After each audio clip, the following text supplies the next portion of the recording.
Čaute všetci, vítajte pri ďalšej epizóde mojej workoutovej cesty a dnes je prvý deň, čo mám front lever tréning, ktorý nechce odpovedať žiadnemu systému,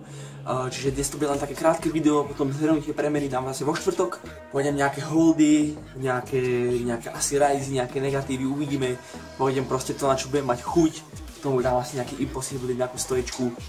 a tak, proste sa idem zabaviť, zamakať a tak to má byť.